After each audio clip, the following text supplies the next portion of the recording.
doctor Carlos Alberto Ariñe Castel para que haga la presentación de su conferencia que va a hablar de un enfoque pedagógico, una alternativa interesante que a todos se le va a gustar. Así que, doctor Alberto, estamos pendientes de su presentación.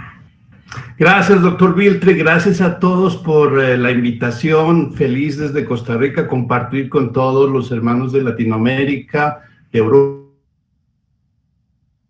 y de África también. Veo que hay personas de Nueva Guinea y de otros países de África. Y agradecido por esta invitación, con mucho optimismo de ver cómo la familia de CESPE ha crecido y cómo hay nuevas perspectivas dentro de la educación a nivel continental y a nivel mundial. Tengo una característica común. Yo soy nacido en Bolivia, soy boliviano de nacimiento, y por cuestiones de trabajo vine acá a trabajar a Guatemala, a Nicaragua, y me quedé en Costa Rica, del que soy ahorita representante en CESPE. Y por casualidades de la vida, mi hijo está estudiando en Holanda. Él es todavía quinceañero y está dentro del rango de los teenagers, de los adolescentes. Entonces, particularmente me ha tocado una perspectiva de ver las tres realidades al mismo tiempo, por cuestiones de mi origen, por cuestiones de mi familia y por cuestiones de compartir mi nuevo país, mi país de acogida, que es Costa Rica.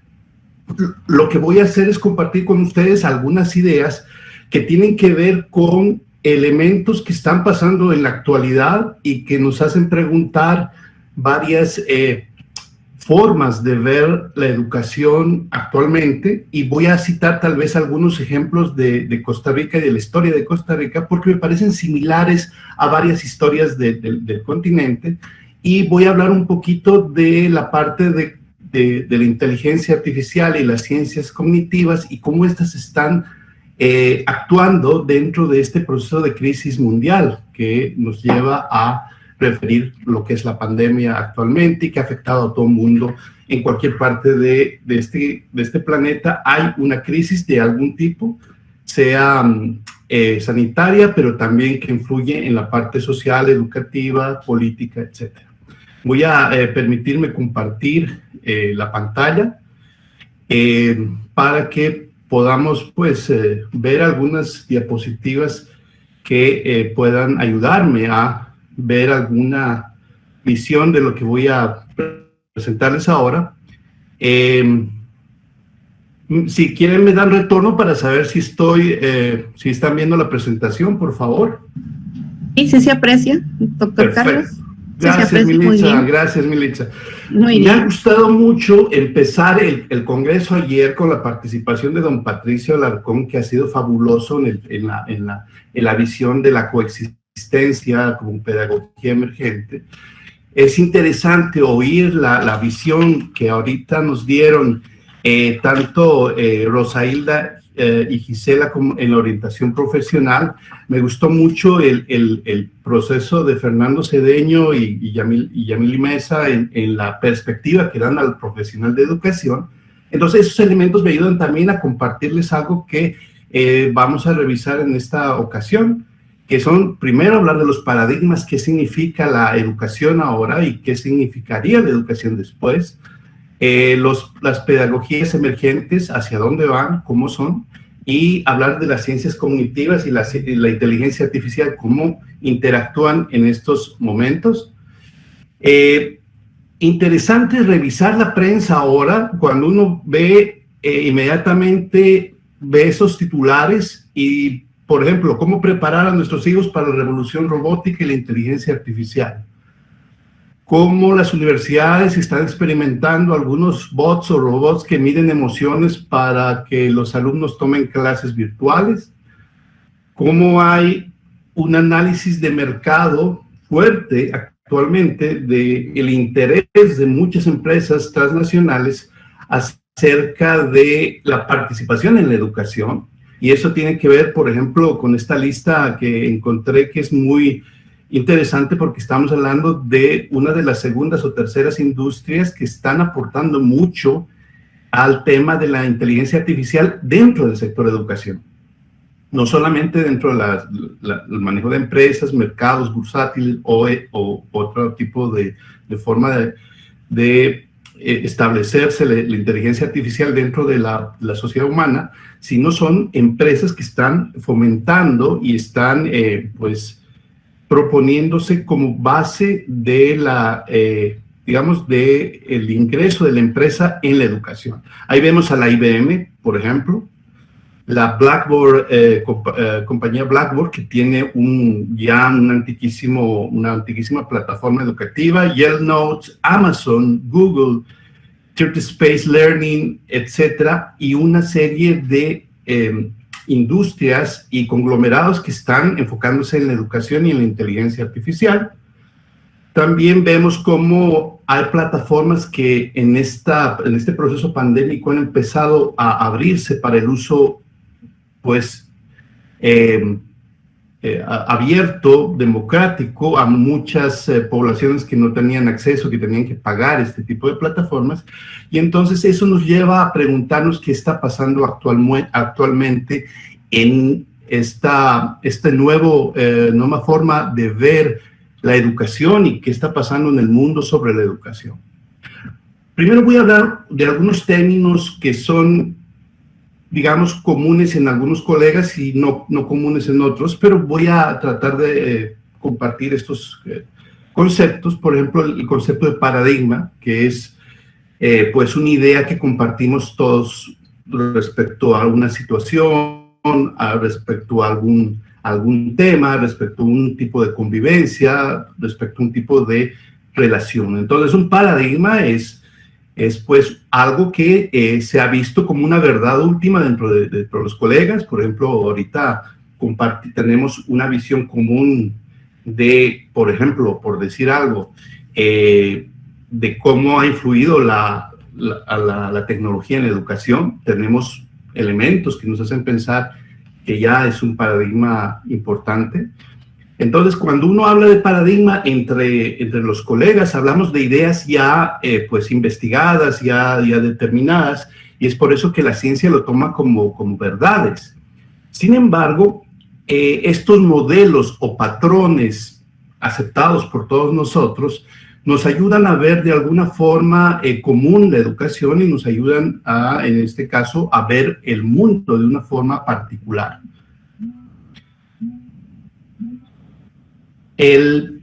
¿Para qué se utilizan? Primero, para que un grupo como nosotros, una comunidad científica, o un grupo humano, o una sociedad, o un país, reproduzca y reconozca por cierto tiempo ciertas verdades y sirve de criterio para ingresar o entrar dentro de problemas que están siendo planteados dentro de la sociedad. Después, hay un llamado efecto paradigma, que significa que hay reglas y reglamentos que rigen ese tipo de paradigmas, ¿verdad? Y también hay elementos para la parálisis paradigmática, que supone que hay un momento en que ese paradigma deja de ser vigente y deja de ser importante para muchos. Vamos a ver en este caso si realmente nuestra sociedad, nuestro mundo global, nuestra aldea global, como dice McLuff, tiende a tener un solo paradigma o tiende a tener varios paradigmas, y si estos están entrando en crisis o no. Cuando un paradigma es compartido, es decir, hay alguna verdad evidente y compartida, hay un cierto momento en que este paradigma entra en una normalidad, es decir, que pues cuando uno habla de cierto tema, el otro colega lo entiende de manera total y completa, y entonces eso dentro de la ciencia, según Kuhn, hace que las investigaciones en nuestras comunidades científicas se reconozcan como verdades últimas por cierto tiempo. Y entonces es muy importante reconocer que obviamente hay elementos que hablamos dentro del paradigma y estamos compartiendo constantemente entre una comunidad científica. Obviamente hay 3 mitos importantes cuando entra uno en un proceso de normalidad, de un paradigma vigente. Uno es que hay una cima, es decir, que cierto momento el paradigma es compartido por toda una sociedad, se llega a un estado de normalidad donde todos los que están dentro del paradigma pueden establecer relaciones y hallar verdades comunes, y hay un momento de presentabilidad que todo lo que no está dentro de esa norma, donde no se ajusta dentro de esa norma, es desechado. Es decir, que hay un momento en que nosotros podemos decir que estamos dentro de una visión común y lo que no es compartido por esa visión se lo desecha. Pero evidentemente el mundo no sería el mundo si no hubiera cambios. Entonces, esos cambios en metaconocimiento se llaman anomalías o supuestos que hacen ver que el paradigma vigente tiene algún error o tiene algún problema particular, que puede ser, pues, puede ser grande, puede ser pequeño, pero una anomalía que puede ser parte de un cuestionamiento al paradigma. Voy a dar algunos ejemplos. No quiero ser muy estricto en el tema académico, pero por ejemplo el tema familia. El tema familia, teníamos un paradigma en los años 50 ¿verdad? El papá, la mamá, el hijo y una familia nuclear. Yo creo que el paradigma de familia ha ido cambiando, y ya luego veíamos el paradigma, sobre todo en las familias latinas, como la familia extendida, no solamente los padres, el hijo, sino también la familia extendida, los tíos, los abuelos, todos conviviendo en un mismo lugar. O también teníamos, y ahora empieza a cambiar los paradigmas, la familia no tradicional, es decir, madres solteras con hijos, padres solteros con hijos, que también son familia, parejas del mismo sexo en matrimonio igualitario, que es también una familia y ya está avalado a nivel continental, por lo menos por 17 países, de la asignación de derechos de esas familias, y también un elemento importante de creación de nuevas comunidades familiares que están, por ejemplo, pasando en Noruega o en Alemania, que están haciendo comunidades familiares. Entonces, el concepto de familia, como el que teníamos, el paradigma de familia, ha empezado a tener algunas fisuras, ya sea porque ha pasado algo dentro de esas sociedades, y han ido evolucionando y van a ir evolucionando en el tiempo. Entonces, esas anomalías del paradigma son muy importantes detectarlas. Entonces, nosotros tendríamos ¿cómo decirles? Si es que vemos como una ola, hay un momento en que toda la gente comparte este paradigma, hay una cima, hay una normalidad y hay una expansión de lo que conocemos, y los personajes, la gente que lleva estas ideas y comparte estas ideas son las minorías hegemónicas, pero hay minorías creativas, minorías, en el término de Arnold Toynbee, minorías creativas o minorías representativas pequeñas, pero importantes, que van viendo las anomalías de esos paradigmas y van preguntándose cuáles son, haciendo nuevas preguntas a esos modelos. Generalmente las características de estas minorías creativas, que son gente fuera, o sea, al margen de del gran esquema del paradigma, son foráneos, no son comprometidos con el anterior paradigma, sino más bien presentan preguntas y dudas a este nuevo paradigma, y entonces van viendo las anomalías y van haciendo más preguntas y buscan nuevas formas de pensar y actuar en ese paradigma. Entonces, llega un momento en que obviamente hay una crisis de paradigma, y el ser humano tiende a revisar nuevamente elementos que preguntan y cuestionan al paradigma, hasta que las minorías dominantes dejan de defender el paradigma y ingresan las minorías creativas. Hago esta introducción porque hasta hace 2 años atrás o 1 año atrás, creo que el tema de la educación, de las teorías de la educación, de los movimientos respecto en torno a la educación en nuestros países, el tipo, los modelos educativos como que eran casi comunes en el resto de nuestras sociedades, pero ha llegado un momento en que hay una anomalía, hay un cambio y que se da no silente, es decir, no de manera pequeña, de pequeños pasos, sino abruptamente a través de esta pandemia. En esta pandemia hemos vuelto al año cero y hemos empezado a preguntarnos y a cuestionarnos qué era lo del otro paradigma que nos servía y qué será el nuevo paradigma. Estamos en una etapa súper interesante en la historia de la humanidad en que estamos revisando qué es lo que viene luego. Acuérdense que ha habido, y voy a hacer un poco de abstracción con Roberts y Toynbee, que ellos detectaron cierto tipo de paradigmas muy anteriores y los llaman como unas olas de cambio. Ha habido un momento en que había un paradigma inmanente, en que obviamente reflejaba mucho los elementos de la filosofía, y luego vino un paradigma religioso que era un paradigma trascendente y que promovía mucho el acercamiento de lo religioso en nuestras vidas comunes. Y luego vino un paradigma mecánico, un paradigma positivista que trataba de ver la ciencia como un elemento común dentro de los aspectos educativos y de convivencia humana, y luego llega un paradigma sinérgico que ha tratado de ser más totalizador, más humano, más abarcativo.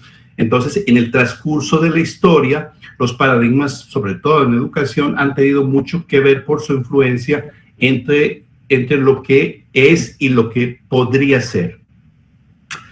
En la historia, estoy escribiendo un libro sobre historia de la educación en Costa Rica y quisiera compartir algunos elementos que tal vez sean importantes señalar para ver si es reconocible también en cada uno de sus países. Por ejemplo, elementos si vemos desde el inicio de la República, y aquí voy a hacer una línea del tiempo, aquí hago una línea del tiempo, y si veo olas de cambio dentro de esos paradigmas que al inicio en Costa Rica, cuando se empezó a hablar de educación, se hablaba de instrucción pública, sobre todo, luego se empezó a organizar y a institucionalizar la educación, luego vino una idea, un modelo de liberalismo agroexportador que motivó la educación universal, luego vino pues un momento mucho del Estado social que cobijaba la educación y movimientos sociales educativos que propiciaron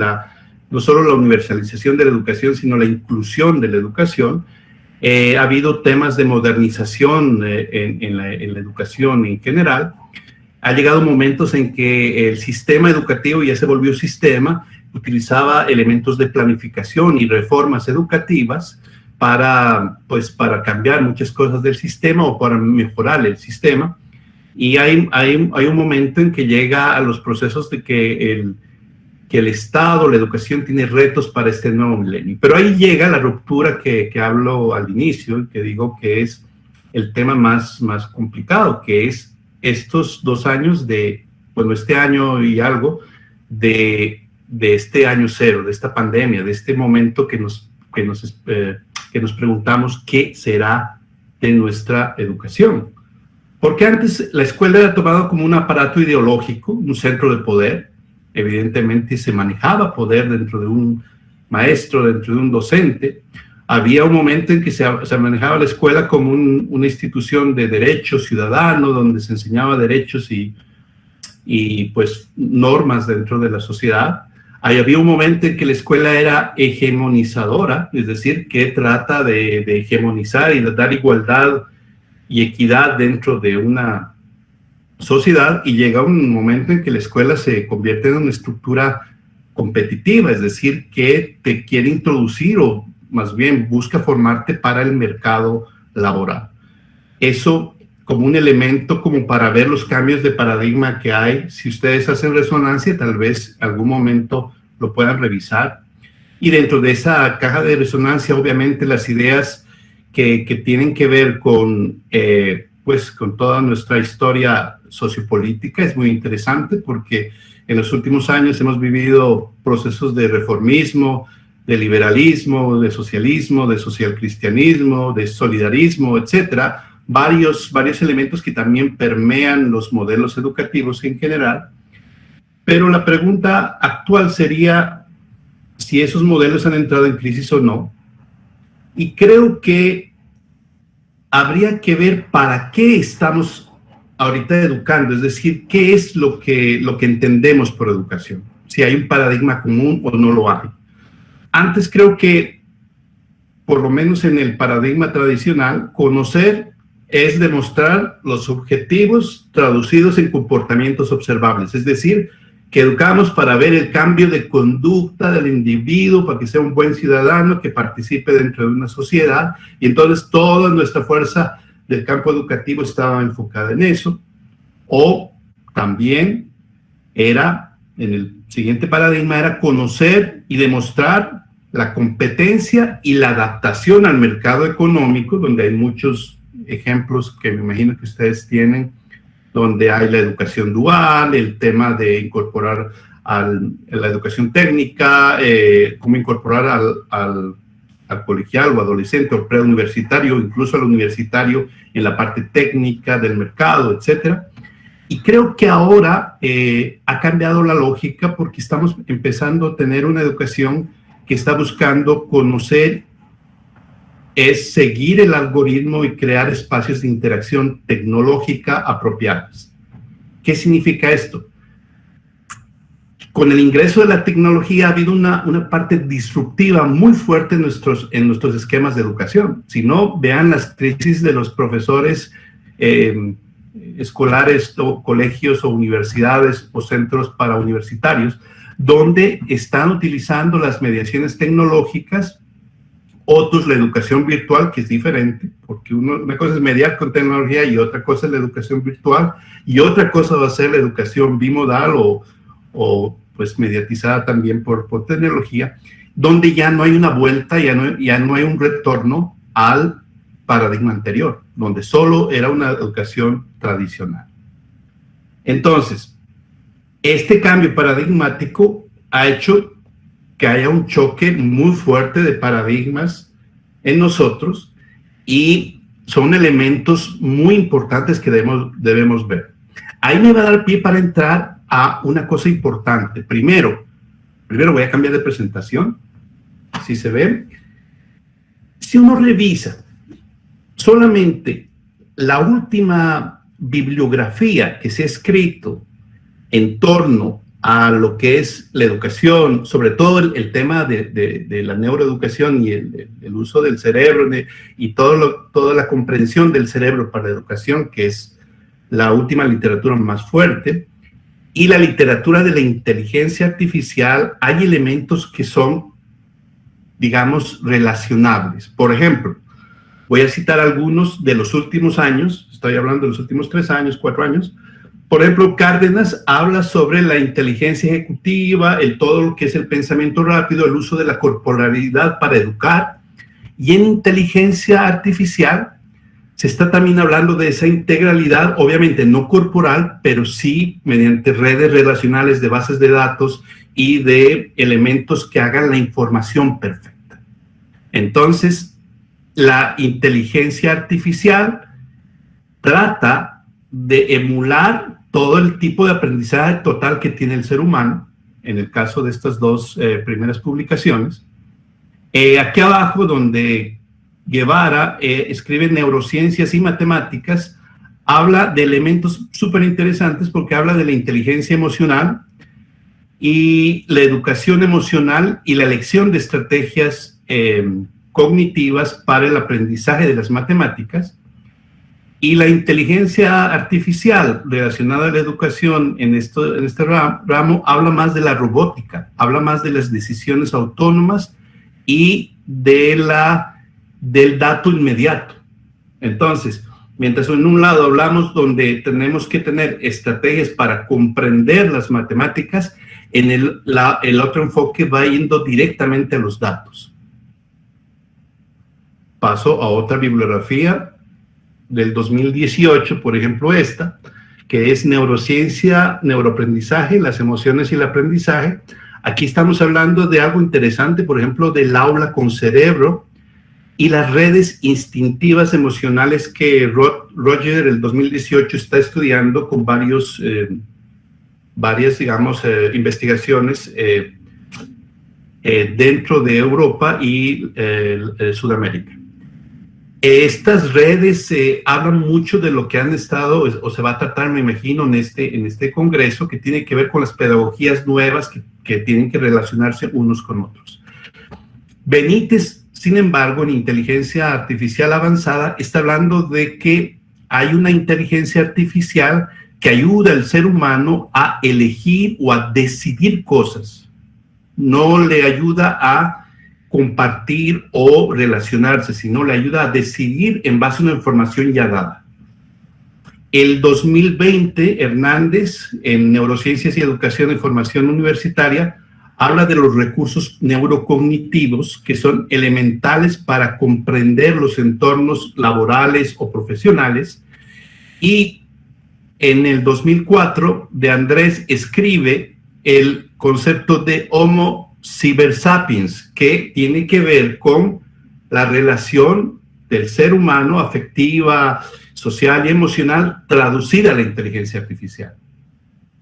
Entonces, como ven, este tipo de literatura que está trabajándose en estos últimos años está entrando en una cuestión que tiene que decidir hacia dónde va a ir la educación y hacia dónde va a ir la normatividad de ese nuevo paradigma que va a llegar, pero que nosotros debemos estar muy alertas en torno a este tema, porque esto influye mucho en los procesos educativos en sus aulas, los procesos educativos en sus investigaciones. Esto influye mucho en procesos de socialización de digamos, de instituciones que trabajan con la educación, y esto influye mucho en la identidad de las educaciones en nuestros países. Doctor Virte, le voy a pedir que cuando me falte unos minutitos me lo indique para no excederme del tiempo y más bien dar opción a que los colegas puedan preguntar sobre este tema. Vale, le queda alrededor de 10 minutos, estimado colega.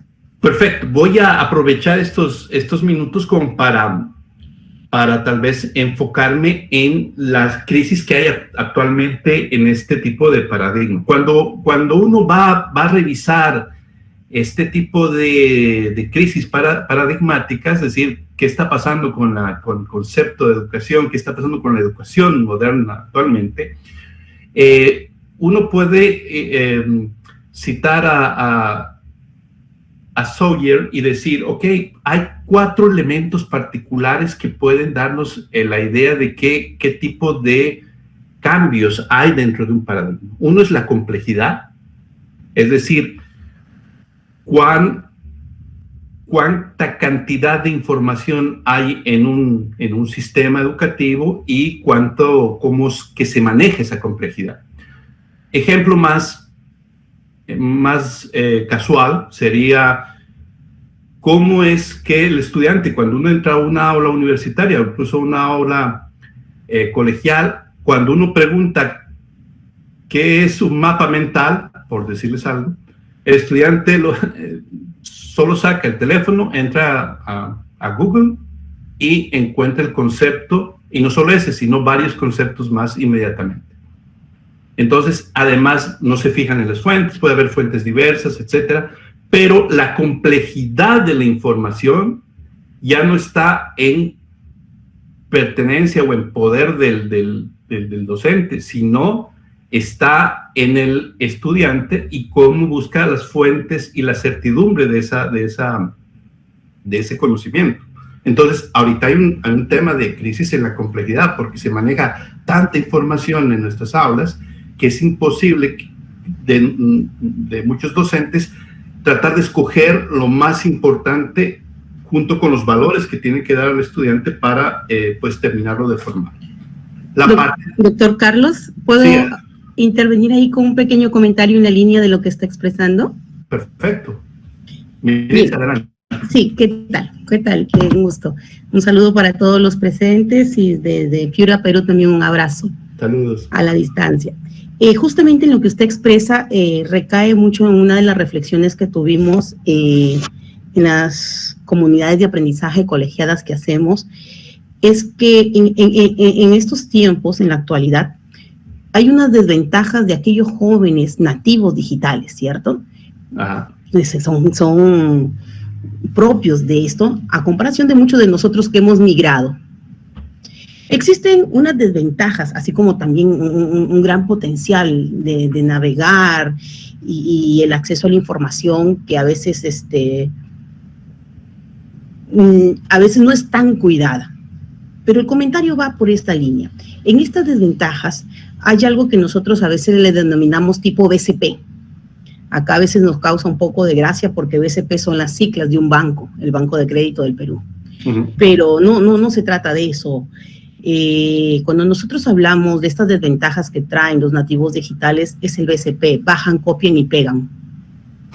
No hay otra cosa, es decir, no hay un poder analítico, y dentro a veces de las líneas del fortalecimiento del pensamiento crítico en estudiantes de educación superior, es pues tan delicado el tema porque esta complejidad que usted manifiesta, pues cómo luchar contra ello y darles estas exigencias y estas oportunidades que se les dan a los estudiantes, a veces se ven realmente opacadas por esta situación que le expreso, esta desventaja de estos nativos digitales y al BCP, y esta situación que en alguna vez también lo comentábamos con la doctora Beatriz, la invisibilidad del estudiante frente a esa tecnología que nos conecta. Es decir, cómo te veo y cómo sé que estás allí. Ayer hicimos también una reflexión acompañado con el doctor Patricio, pero lo que usted está expresando me lleva a esto.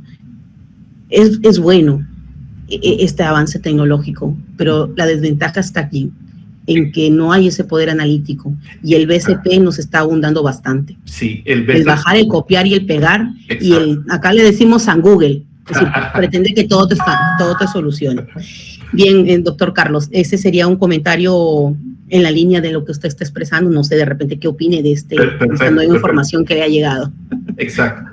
Los nativos digitales es un tema complejo porque veo que incluso los muchachos de adolescentes o universitarios no están manejando el completo los recursos tecnológicos. Incluso ellos esperan los resultados, no esperan los procedimientos. Nosotros hemos sido criados, acuérdense, primero a mano y luego a buscar, a analizar el procedimiento y luego ser críticos sobre ese procedimiento y luego el resultado.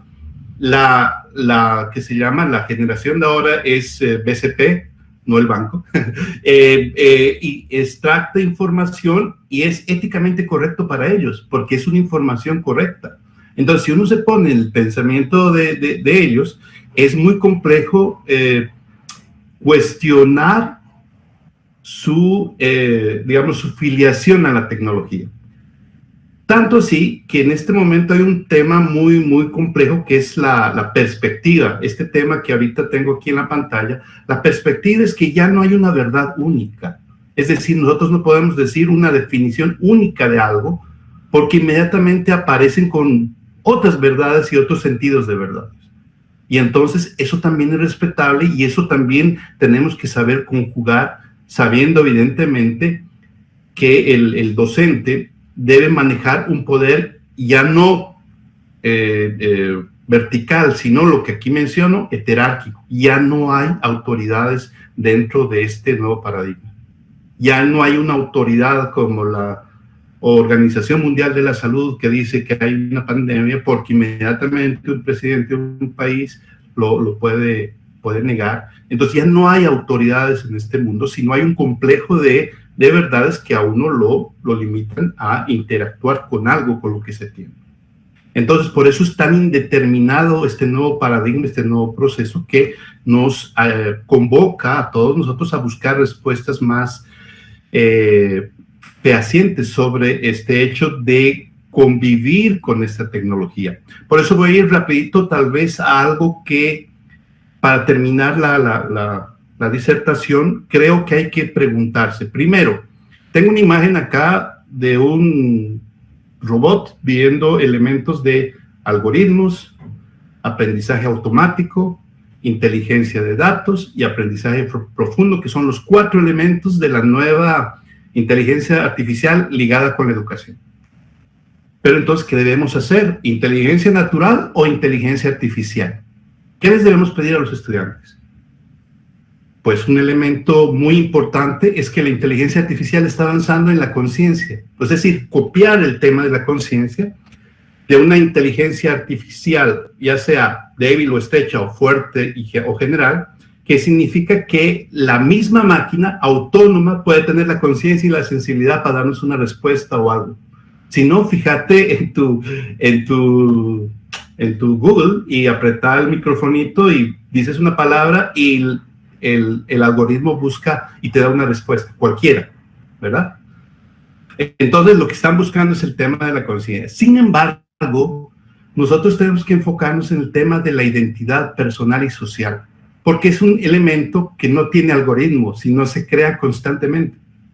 Una convivencia acá no va a ser igual a la convivencia de mañana en la otra conferencia, ni la convivencia con el doctor Patricio de ayer. Son tipos de holismos o de relacionamientos no repetibles. Entonces, eso es un elemento de la educación muy importante. El otro que quieren emular la inteligencia artificial, que está muy bien, digo yo, pero hay que tratar de nosotros llevarlo al campo de la educación, es el Mind Uploading, que significa la transferencia mental, es decir, la capacidad de que el contenido lo pueda hacer el sistema y nosotros tengamos que recibir ese contenido sin decir más nada que es una verdad absoluta. Pero esto, cuando estás trabajando con un ser humano y tenés que mediar verdades, entonces ocupas el término empatía. La empatía es un elemento fuertísimo que crea esa sinergia que no es la suma de 1 más 1, sino es 1 más 1 más un plus que es inexistente, que es una parte energética, es un fuego avivador, digamos, que solo se crea en un proceso educativo. O los elementos, por ejemplo, de la red neuronal formal, donde todos tus datos, tu tipo de vida, tu perfil, están conectados en un sistema y lo quieren integrar como una parte de la sociedad. Sin embargo, nosotros como educadores tenemos algo más poderoso, que son lo que han estado hablando los colegas ahora, las expresiones de emociones y sentimientos, que tiene que ver con incluso los que van a tomar decisiones respecto al algoritmo, respecto a la información, respecto a la base de datos, y ahí intervienen valores y emociones que tienen que ver con su entorno cercano, su familia, sus amigos, su entorno social. La inteligencia artificial está buscando hacer representación semántica de los conocimientos, porque fácilmente y en pocos segundos reconoce, hace inferencias lógicas deductivas muy rápido, pero eso no significa que piensan, sino que dan un producto. Qué diferente es enseñar creatividad, porque son elementos tan complejos en el ser humano que dan respuestas sobre preguntas y dan preguntas sobre otras preguntas. Entonces, si me preguntas a mí qué elemento es el más importante actualmente, son los elementos de la empatía, la creatividad y la identidad, que son 3 elementos que la inteligencia artificial nunca le va a llegar y más bien va a tener que ser utilizada utilizando mecanismos que nos ayuden a crear pues ese entorno educativo necesario. Voy a dejarlo acá, hay más profundidad, pero tengo muy poco tiempo, tal vez las preguntas me ayuden a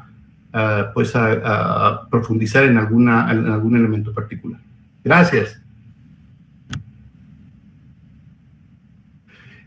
Yo creo que la virtualidad hay que verlo como un fuego, es decir, o nos sirve para iluminarnos o nos quemamos dentro.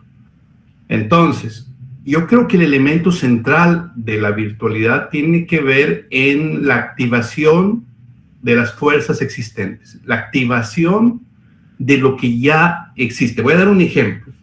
En el caso del doctor Patricio Alarcón, que citó a Maturana en el tema de la coexistencia amorosa y toda la filosofía de la coexistencia, es fabuloso utilizar elementos filosóficos de la coexistencia y plasmarlos, ayudados con la tecnología, en elementos que puedan resultar en ese motivo de coexistencia y de convivencia de la persona. Por ejemplo, si yo tuviera que dar una clase y tendría en la mente la coexistencia amorosa, lo primero, y obviamente, como dice el maestro Manfred Max Neef, ver un poco elementos sinérgicos completos del ser humano, entonces yo trataría de que el estudiante, por ejemplo, utilice una base de datos para hacer árboles genealógicos, para ver sus padres, sus abuelos, sus ascendentes, y sus descendientes y toda su relación familiar, para determinar su coexistencia dentro de un grupo humano. Entonces, además de revisar su identidad, revisar su tipo de relaciones, ver su tipo de relaciones amorosas dentro de su comunidad y ver qué espacios han ocupado históricamente y actualmente. Entonces, ahí, en un elemento tan fuerte como la coexistencia amorosa, se vuelve, ayudado con la tecnología y mediado por el docente, en un elemento súper poderoso para cambiar la vida de una persona. Muchas de las personas que han trabajado con revisar sus árboles genealógicos, interesante en algunas clases, han empezado a ver, por ejemplo, en el caso de Costa Rica, mucha gente no sabía que eran hijos de migrantes. Entonces, la visión de la migración cambió totalmente, porque Costa Rica es un país receptor de gente de Centroamérica y últimamente de Venezuela, Colombia y otros países más. Entonces, imagínense lo poderoso que puede ser solo un elemento de activar esa filosofía existente y ser ayudado por la tecnología para cambiar el pensamiento y la relación de un ser humano. Quería agradecer infinitamente al doctor Carlos Alberto Ariñez por la presentación y socialización de cada uno de los elementos que nos ha aportado en esta mañana del panel iberoamericano. Sobre todo, enviarle esta invitación extensiva de que forme parte de los entrevistados en la revista electrónica Entrevista Académica en los próximos números, pero además que forme parte del claustro que será bienvenido en el Diplomado Internacional de Pedagogías Emergentes, al igual que la doctora Marta Beatriz, quien está solicitando la palabra. Abrazos y bendiciones, estimado colega. Gracias, doctor. Buenas tardes, hola, buenas tardes Marta, a todos. ¿cómo está? Bien, hay algo que quiero, que me movilizó, a mí siempre me moviliza lo que dicen. Usted habló, doctor, pero perfectamente claro, de dos paradigmas. Hay un paradigma que es un paradigma quieto, es así. Cuando decimos biocas respondemos, esto es así y no hay otra forma. Pero usted está hablando de algo muy importante, que es el paradigma nómade. Es aquel que se va trasladando, que va cambiando, que se va moviendo. Ese que nos resistimos tanto a poner en marcha. Yo tengo una mirada antropológica de lo que usted está hablando, porque lo veo como algo así, como tenemos que pensar en un mapa de interculturalidad. Y en ese mapa yo me veo como diferente, como desigual y como desconectado. Veo ese estado como de desconexión y me pregunto muchas veces cómo encajar en algo que parezca real, tan real como ese mapa, en todas estas madejas de interconexiones.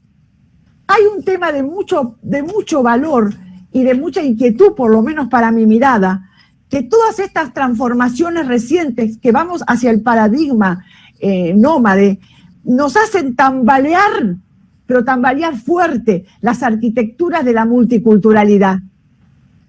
Nos movilizan de una manera realmente muy fuerte. Y entonces yo me pregunto porque, mire, hay algo de las cosas que me pregunto, ¿no? Que yo escribo sobre lo que me pregunto siempre. Y cuando me pregunto porque no conozco la respuesta, entonces como yo no conozco la respuesta, discuto la pregunta. Es lo que me pasa. como no la conozco. Pero mire, yo me notaba así, que hay ideas que están investigadas y que surgen como verdades. Para mí no surgen como verdades, son gestos paradigmáticos, pero no las asumo como realidades paradigmáticas, porque si yo creo que hay un paradigma nómade en toda esta multiculturalidad e interconexión, que nos va a llevar a lo que dice el doctor Viltre de la metauniversidad, ahí está el tema, nos va a llevar a través de este camino. Y desde mi investigación estoy llevando el tema hacia el tema de la escuela del conocimiento a la escuela de la sabiduría, donde va a pasar todo lo que usted dice, porque va a pasar toda la parte importante de identidad personal, de identidad social, de la aceptación de diferentes, de la aceptación de los que estamos desconectados, pero hay que saber cuál es esa conexión. Y yo creo fundamentalmente en esta mirada antropológica, sociológica y comunicacional que usted nos brindó, yo creo, pero mire, fundamentalmente en que hay dentro de cada uno de nosotros una tecnología interna que tenemos que sacarla a través de procesos de inmersión virtual sobre nosotros mismos para poder dejar fluir el ser del conocimiento y el ser que nos permita a cada uno aprender como podamos. Por eso, con lo que usted dice, es muy importante para generar políticas de educación, tener en cuenta que partimos de un paradigma de diferentes, de desiguales y de desconectados. Así es, Marta, gracias, porque hay dos cosas que ha sido igual que me movilizan.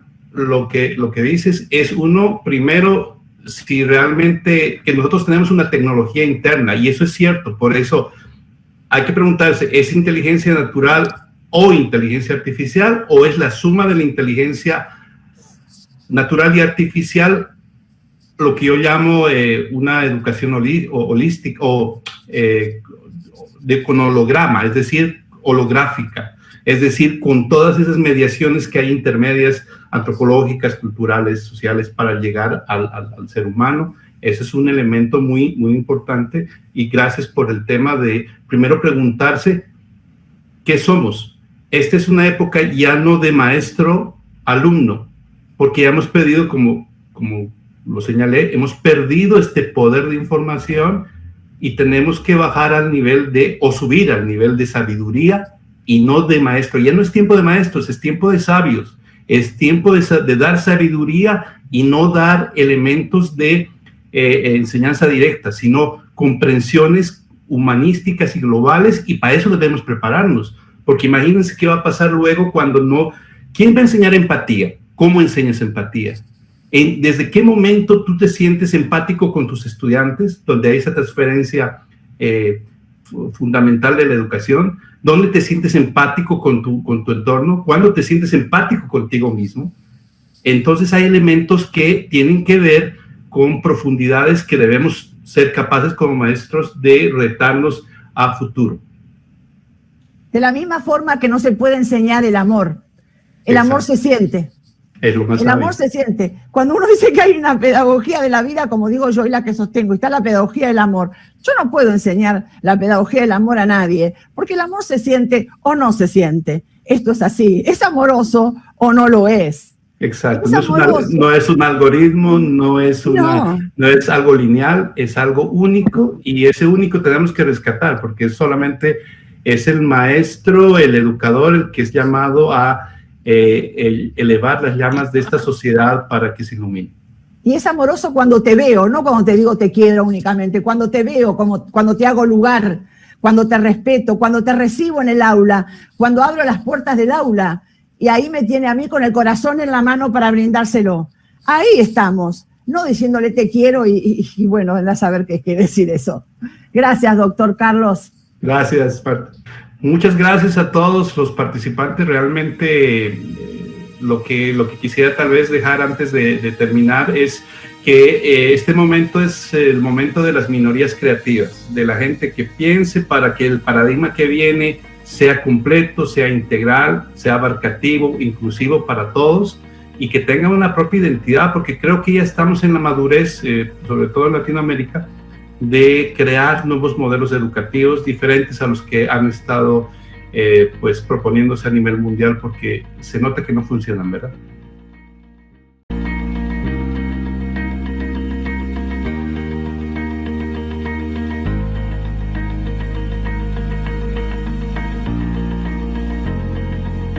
Wave Beats Music.